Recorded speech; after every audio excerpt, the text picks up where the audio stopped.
duubamaa fi goroolleen teessoo fi mooyyaaleen mana barumsaa isaa kutaa tokko hanga 12tti barateedha. Digirii isaa jalqabaa Yuunivarsiitii Finfinnee Waatar Sappilaay Seentar Injiinariingiidhaan xumuree jira. Maastersii isaa achuma Finfinnee Siivil Injiinariingiidhaan baratee xumuree jira. Waa'ee aadaa Oromoo yeroon irraa isiniif himu yeroo uffata aadaa Oromoo uffatu kan irraa bareeduu fi duudhaa Oromootiin ganamaa kaasee faayamee nama guddateedha. Aadaan isaa faayyaadha. Kumaatama keessaa aadaa isaatiif uffata aadaa isaatiin faayamee nama dinqisiifatameedha. Carraa argate hundatti tattaafatee tattaaffii isaatiinis yeroo garaagaraatti badhaafamee jira. Keessattuu hawaasni inni keessaa ba'ee guddatee naannoo horsiisee bulaan wal qabatee yeroon irraa dubbatu ni beekama. Keeniyaatti ambaasaaddara Global Beach Awwaardiin badhaafamee jira. Afrikaa Kibbaattis akkasumas haala qilleensa addunyaan wal qabatee ambaasaaddara horsiisee bultoota Afrikaa ba'aati. Ambaasaaddara dargaggoo sagantaa ambaasaaddara Gloobaaliiti.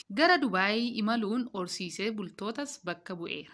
Akka naasa'utti yeroon isaaf qaaliidha. Yeroon isaaf baay'ee mi'aadha. Maallaqaan sharafamuu qabdii jedha. Injiinera, barreessaa, barsiisaa fi ambaasaaddara Jaatanii Bonayyaa. Keessummaa Orni Miidiyaa keenyaati. Itti dhiyaadhaa isa waliin turtii gaarii qabaadhaa.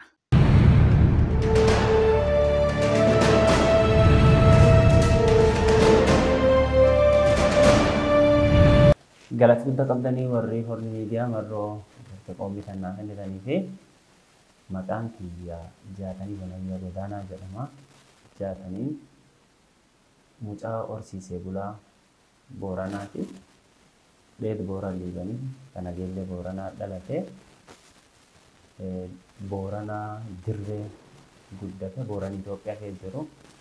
Galaan daawwaatiin gargar ba'a. Galaan daawwaa garii mirgaa Eediliiban jedhama. Galaan daawwaa garii bitaa Booran dirree jedhama jechuudha. Hordofeeniyaan bu'iin dheed gurguddoo lamaan kanatti gargar ba'a. Horsiisee bulaan Booranaa habib Itoophiyaa jiru.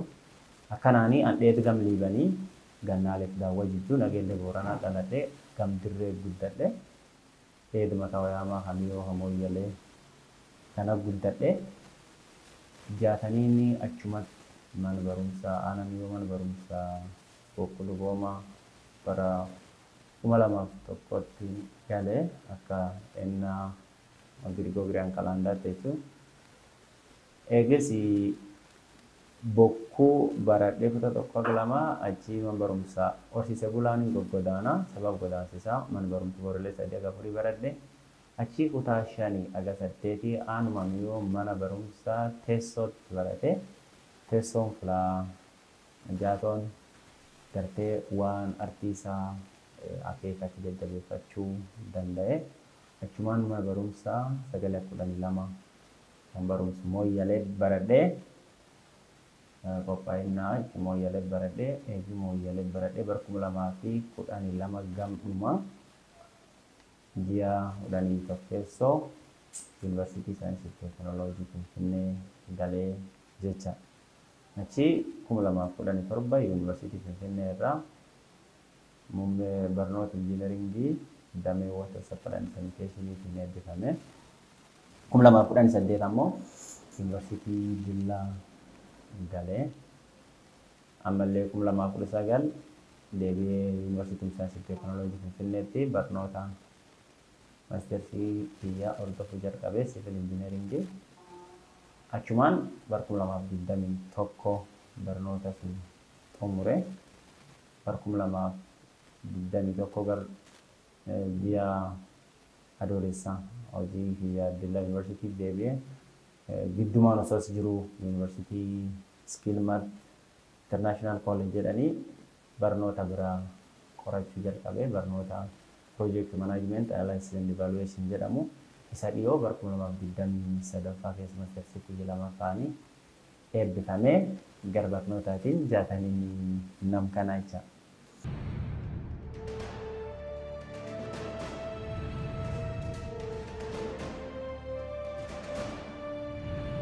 Galata qabdanii jalqaba mana barumsaa Boqqoluu Goomaa yeroo galu mani barumsa baay'ee nurraa fagoo.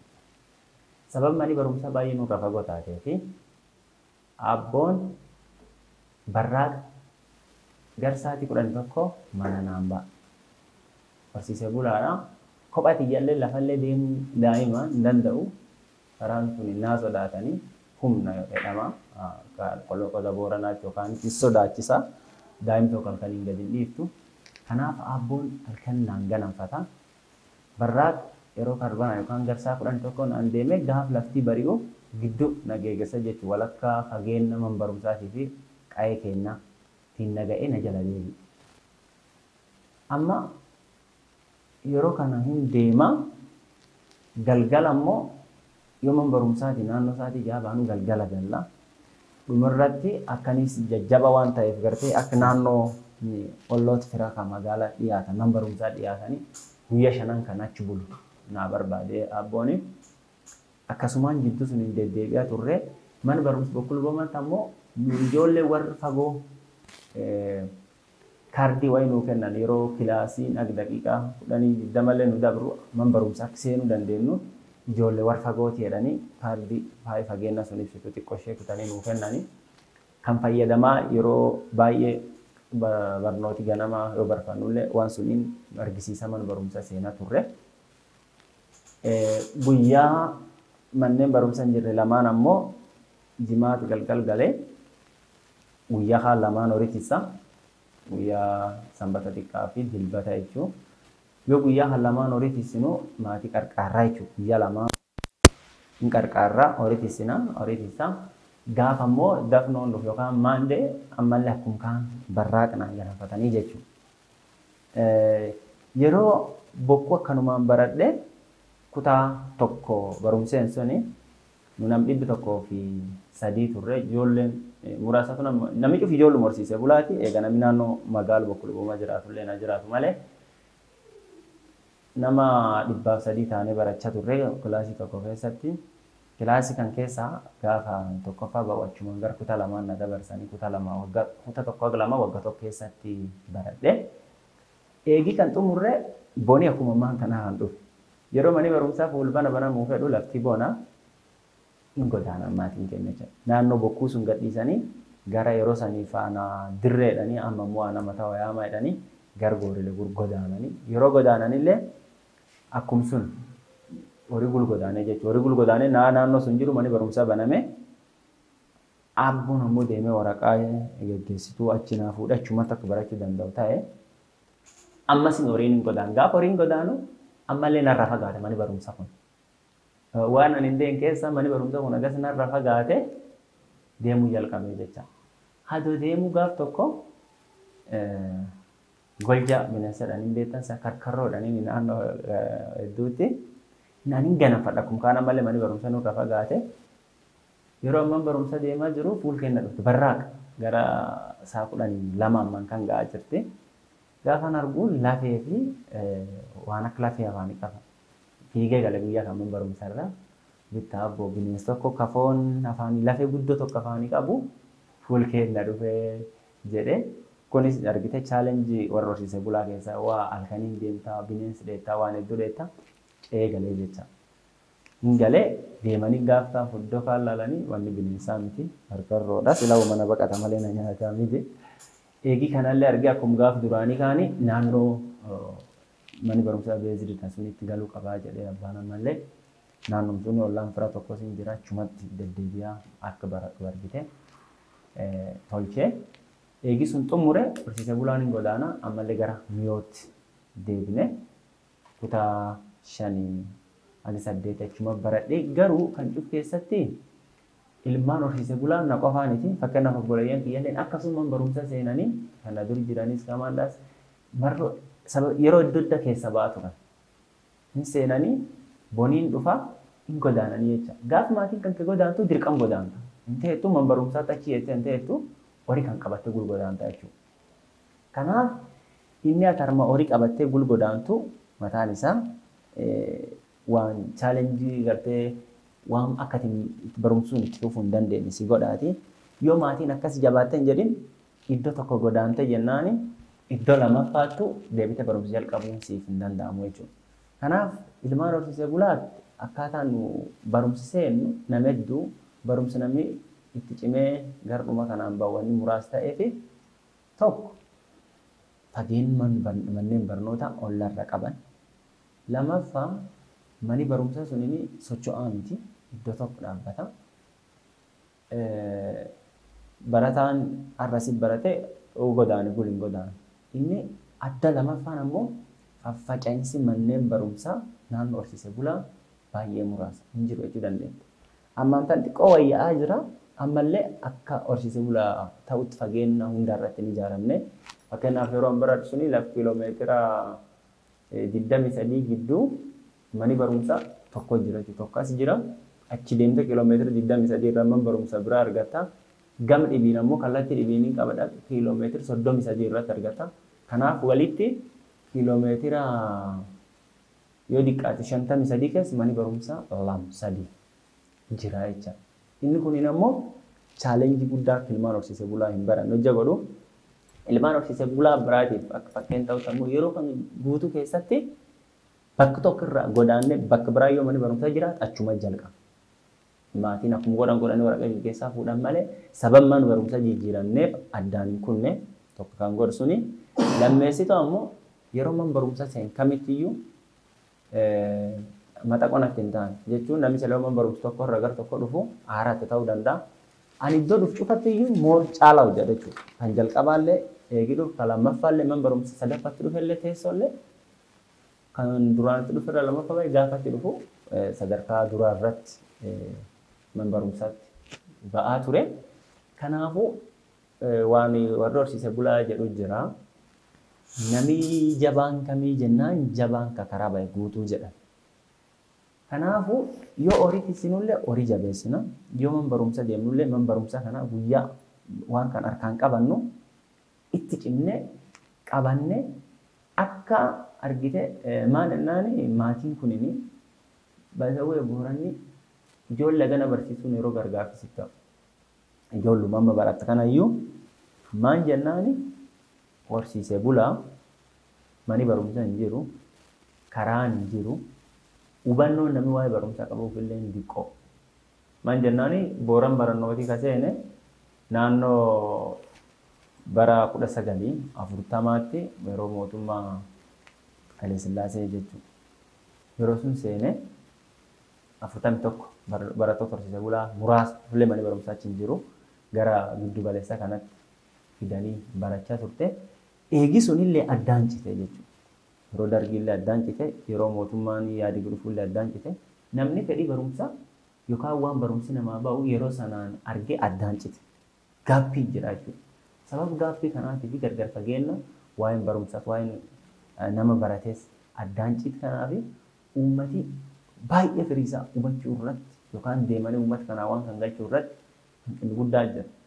Maal jennaan namni barate suniin uummata suni carraan inni itti gaddeebi'ee tajaajilu yookaan ammoo barataan namni diqqum tokko cimaa kan uummata sun keessa barate deebi'ee uummata sun tajaajilu irratti haalli ture baay'ee hamaa ture asiin dur.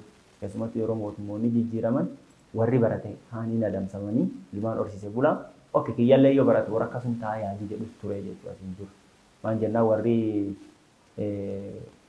yaadi yookaan wayyaanee kam hin jiru kulleeni namoota ciccimoo yeroo dargii baratan uummata sun keessa adamsaa ture. Namoota bari isaanii keessa baratan kan uummata sun yaadaan adamsaa ture. Yoo kan argani silaftuu yoo baratellee akkas ta'edha yuunivarsiitii waan ta'e yaadatta. Yoo kan hunda horsiisee bulaan warra ilma barsiisee qaba. Namnu kan cifu yeroo barannaaf baran ol jirru ispeeshaalii bara qabsoo qeerroo 14-15-16 achi jirru maatii yaada bulan horsiisee bulaa waan ta'aa jiruun dhagaanii isarmi jiru akkamiin barsiifnaa yaadee cuftin hin ture. Walumaa galatti horsiisee bulaa keessaa baanee harma ga'uun waan guddoo maatiin cichanii itti waan kana odumuu fi hin baratiin nu barsiisanii. Kanaaf ilmaan horsiisee bulaa tokko inni beeku namillee beeku malee ilmaan horsiisee bulaa baay'ee waan adda taanee hin qabna. Ijoolleen ta'e horsiisee bulaallee hubachuu qabanii. Nu warra naannoo carraan haalli mijatee fi magaalota gurguddoo jiranii irraa adda. Maal jennaani qabsoo kee dhufne. Jireenyi horsiisee bulaa mataan isaa qabsoo. Namni adoo xiqqaatu ergaa fiiddaa ergaa yoo fiigisiin jedhan akka ergaa asii deemte suuqii mul'atu sun wabittuutii miti. Wallaa kiiloomeetira 3-4 walanqatu asii itti erganiiti barcuma fuudhuudhaaf yoo keessummaan dhuftu asii deemta. Kunin akkaataa nuti liid goon akkaataa nuti waa bulchinu akkaataa nuti walii finnu nu barsiisan. Lammaffaa ilmoolee tissita. Ilmoolee xixiqqoo gaafa ilmoolee tissitu to'aan si barsiisan. Hin to'attaa jechuun hin lakkooftaa jechuudha. Ilmooleen ati ganama bira gulbaate 30 yoo taate 30 kan lakkoofsa qofaan hin beektu. 30 kunini ilmee maali? Bifa akkam qabdi? Gurri muraadha. Maantu milikkita addasiin qabdu waliin beekta. Aawwan isiillee waliin beekta. Kun to'annoo cimaa yoo lan horsiise bulaa gaggeessummaaf yookaan waan tokko jalatti akka piraaktis goonu. Gaafa ilmoolee irra kaatu yabbiyyee tissita. Yoo yabbii tissitu akkasuma yoo yabbii tissitu yabbii dhugaa waliin dhufti. Yabbii baay'ee waliin dhufta kan akkamiin addaan baafta. Kan akkamiin irra gorsitee fuulaan marrata goomtu qajeelchiti. Gaafa achi dabartee loon tissita. Yeroo loon tissita immoo fageenyi xiqqaate loon kiloomeetira 7-8 deemanii oolanii loon achoolaa gama biraatiin achumaanis protect godhu ilmoolee tanteerraa risaa dhoortaa geedalloo dhoortaa achumaan akkuma guddatu bineensa adda addaa ageenyeencaa horii kanarra dhugaa guddataa jechuudha. Kanaaf ilmaan horsiisee bulaa qabsoo achumattuu practice godhan. Gaafa achi gara barumsa qalamaa dhufanis bifumsuun hin jabaatanii fuula hedduu keessa sababii mul'atanii fi kanaa jechuudha. Kanaaf ijoollee horsiisee bulaatii dhaamsii qabu haalli nuu mijachuu yoo baatu wanti dandeettiin ijoollee horsiisee bulaa warra kaanirraa duubatti hambisuu danda'a hin jiru haalaan alatti jechuudha. Tokkisuuni yeroo baay'ee ammoo inni horsiisee bulaa keessatti dadhabbiin guddaa fidu affirmative action waan jedhan ta'u. Naannoo horsiisee bulaa jedhanii ilaalcha. Ilaalchi sun caalaa horsiisee bulaan garuu wanni yeroo baay'ee inni gaafatu haalli Finfinnee mijatu nuuf isaa mijatu. Kan yaadatan hojjetaa bara 2019 ijoollee Finfinneetii yuunifoormiin ba'aa ture nyaanni jalqabe. Ijoollee sun garuu yuunifoormii hin qaban nyaati hin qaban. Achiin duuba gaafa kanaan dhufu ijoollee horsiisee bulaati jedhan. Garuu yoo akkuma sun nyaata qopheessanii fi yuunifoormii qopheessanii fi karaan ba'ee fi sarviisiin akka armaaf dhaabbatee fi deemanii wanni isaan kan waliin kompiitiin gooneef hin jirtu. Fakkeenyaaf kutaa 12 gaafa xumurru kompiitaraadhaan egzaam fudhatan nulle irratti hin dhaqamne ammaan ta'a. Namni kutaa 12 xumuree kompiitaraan egzaam fudhatu kompiitara iyyuu qabatee beeka. Hin argine dhuga dubbachuu. Maan jennaan kutaa 1-8 haalli hin mijannee fi yoo har'a barumsa kutaa 8 ministeerii fudhatu qabxiin isaa qabxii warra giddu galeessaa haalli mijate kanaan waliin madaalu. Yeroo kanatti hin galanii jechuudha. Carrumamanii barumsa fakkeenyaaf amma Yaaballoo hin jira, Nageellee Boorana hin jira. Ijoolleen horsiisee bulaa achi galan baay'ee muraasa. Hin qabaadha. Man barumsa tokko irraa yookaan akka godina Booranaa nam tokko faata achi galaa jecha. Inni kun namummaa fide dadhabbiin ijoollee sanaa osoo hin ta'in iyyuu qabxiin ilaalle duraan qabxii ilaalaa turan. Amma immoo qabxii isin ilaalan haala isin ilaalanii jecha. Kanaaf qabxii iyyuu caala nu ka barbaannu haalli ijoollee sunii mijate ekkumeen nu dorgoma ta'anii akka seenuu danda'an irratti hojjetamuu qabaa jechuudha. Yoo sun hin godhanii ta'e yoo warri kan 90 seene 78 seenuu akka qabanii jechuudha. Maal jennaani dadhabbiin ijoollee sanaa osoo hin ta'in haala. Amma inni lachuu wal bira waan afuu jiruu fi affirmative action sun caala haalli mijatee fi isaalleen akka dorgoma ta'anii irratti akka seenuu danda'an tolchuu qabanii jedha. Inni bira kan horsiisee bulaa irratti chaalenjii guddaa ta'u kanaan ani xumura hin godaanaa jechuudha. Yeroo kan kun godaanu barataan horsiisee bulaa hin harca. Fakkeenyaaf bara 2021 akkuma 2023 keessatti godin Booran Ba'aatii fi godin Booran Dirree jidduu lamaan manneen barumsaa 39 olii cufamee jecha. Manneen barumsaa 39 cufamu jechuun barataan meeqa akka harca'e beeku. Godin Booran Dirreetti displaced people uumatii buqqa'ee arda sarara buqqa'ee arda dhibii qubatee gara naannoo Quftuma 29 ture jecha. Kanaafuu horsiisee bulaan sababa jijjiirama qilleensaatii fi jedhee mana barumsaa keessaa akka bahu hin dandeenye irratti hojjetamuu qaba. Wanni chaalenjii itti ta'u guddoon tokko hin ta'u waan taateef jecha.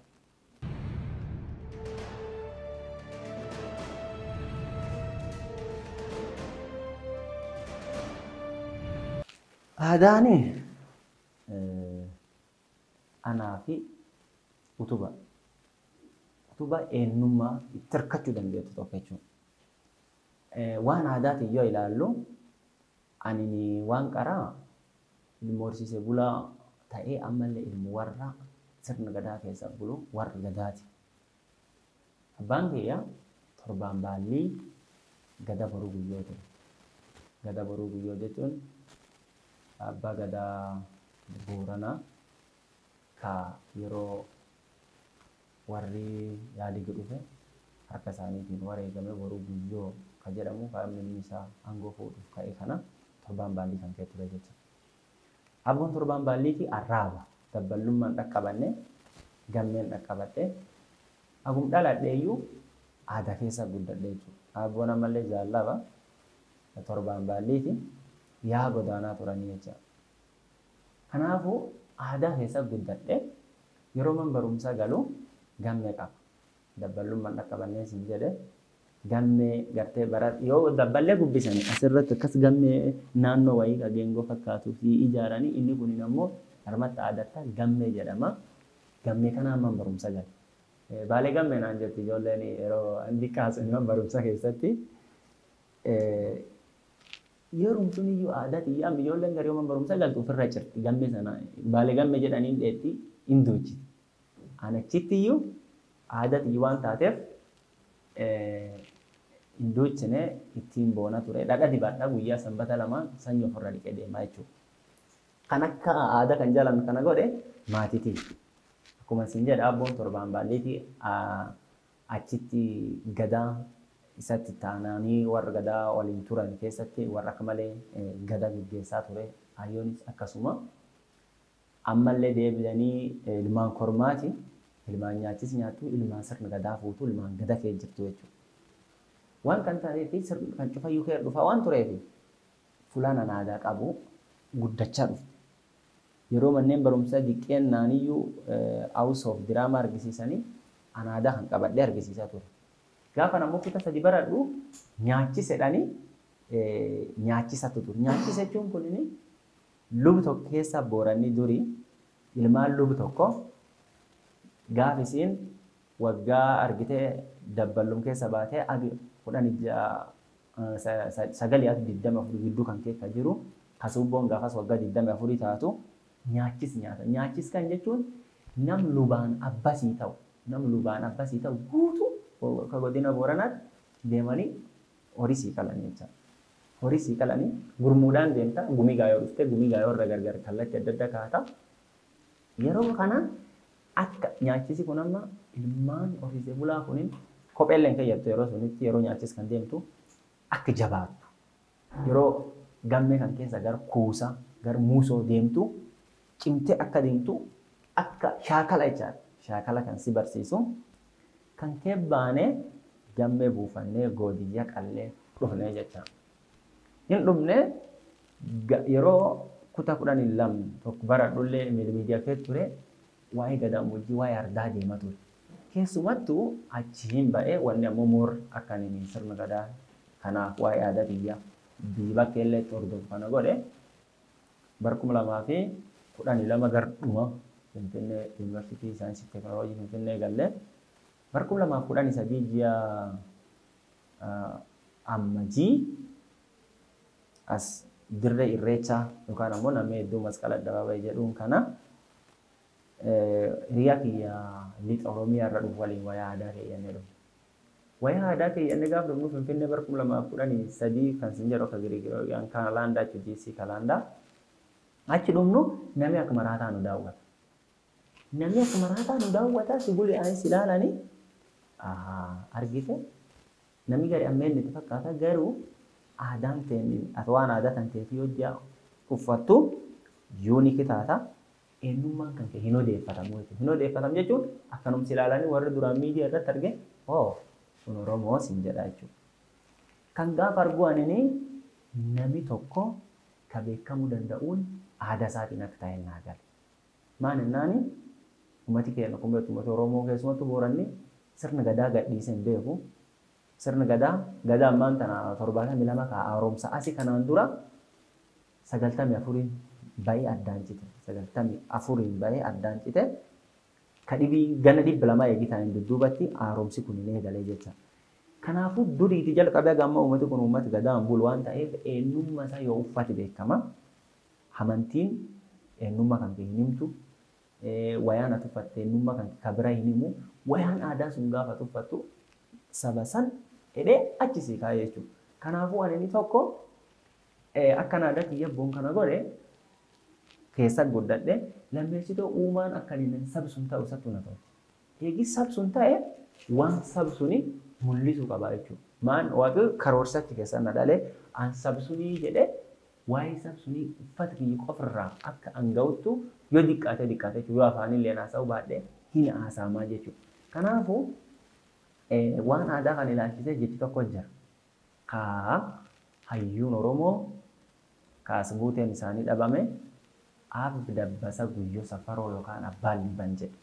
Maan jedhe seetanni nami aadaa ofii hin beekne garbichaa jedha. Garba beektanii miti. So garbicha akka hin taaneef aadaa kiyya jabeessuun dirqamaa jechuudha. Aadaa kiyya qoradhee beekuun dirqamaa jechuudha. Yoo aadaa kiyya hin beekne an garbichi ta'a jecha. Kanaafuu tokko tan. Lammeessitoo mammaaksa Boorana guddaa tokko jira. Aadaan nafaa jedha. Nafa immoo abbaan midhaafataa. Atam yoo ganama lafa kaatu fuul kan kee dhiqattaa. Yoo waan ibsatti qabaattee hin ibsattaa. Yoo dhadhaa bunqalatte dhadhaa ibsattaa. Argite maal naf kan kee waan ta'eef. Kanaaf anaaf aadaan afuree fuullee jalqabarra sii kaasee naf kiyya eenyummaa tiyya ibsitu tiyyaa jecha.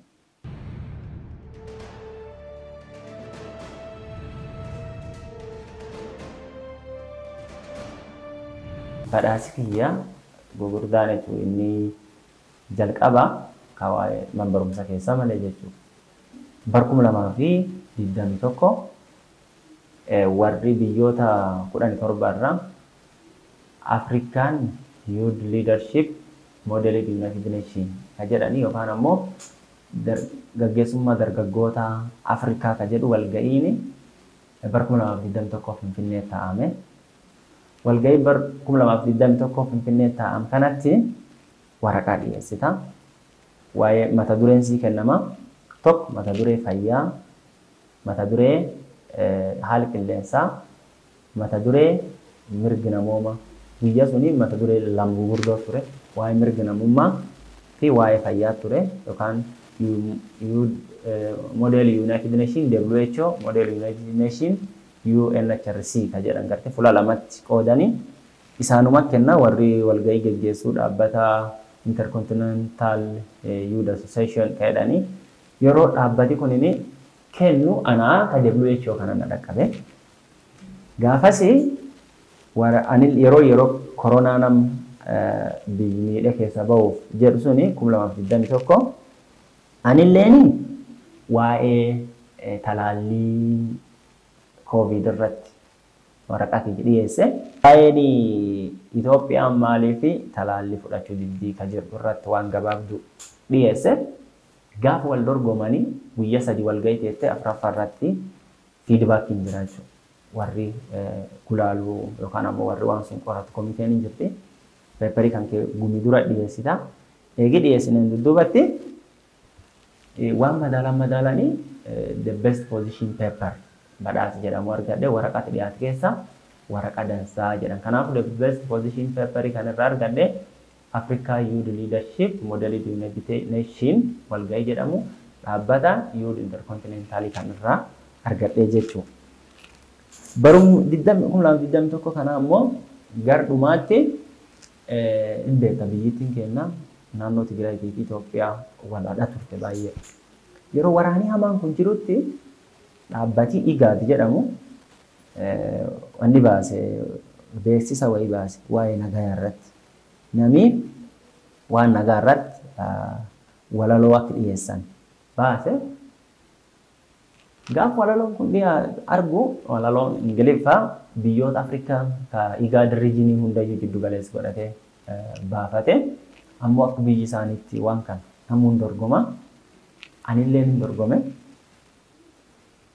Waa'ee nagaa irratti nagaan maanii ka jedhu hiika nagaa irratti faayidaa nagaa irratti nagaa malee akka jiraachuu hin dandeenye nageenya akka middee ta'u irratti barreessinee dhiisne jechuudha. Achi G5 jaan dudduubatti asuma dhaabbata biiroo dhaabbata IGAD ka Finfinnee jirutti walga'ii dorgommii nageenya kan walaloo mo'attee jirtaa jedhanii akkasiin eeguman irra iyyuu anfadhe na yaamanii badhaasa kiyyaa naa kennanii jechuudha. Kanaaf kun badhaasa lammeessootii jechuun barkum 2023 ji'a gurraan dhalaa irratti ammoo badhaasa Global Peace Chain warri dhaabbati Global Peace Summit jedhanii Keenyaa dhaabbati Global Peace Chain Keenyaa dhiyeesse yeroo suni ammoo anini peace building humanitarian crisis and climate change kadhu walta qabe gargaarsi ilma namoomaa akkamiin akka badu waan nageenya kanaaf waan jijjiiram qilleensaa wal faana akkamiin hojjechuu danda'a mirgi namoomaatii fi qarqaarsi namoomaa keessatti hagam miidhamuu danda'a jedharra dhiyeesse tokko suni jechuudha.